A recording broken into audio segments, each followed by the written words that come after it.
ஆண்டனி, கலாநிதி ஆகியோருக்கு நன்றி. எழுச்சியால் வரவேற்பு தந்துட்ட அத்துணை பேருக்கும் நன்றி. பத்திரிகையாளர்களுக்கும் நன்றி நன்றி நன்றி. கொஞ்சம்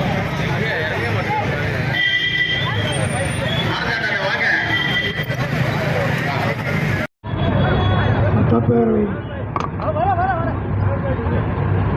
திராவிட முன்னேற்ற கழகத்தினுடைய வேட்பாளராக மதசார்பற்ற முற்போக்கு கூட்டணி சார்பில் ராமோ அன்பரசன் அவர்கள் மீண்டும் இந்த தொகுதியிலே போட்டியிடுகிறார்.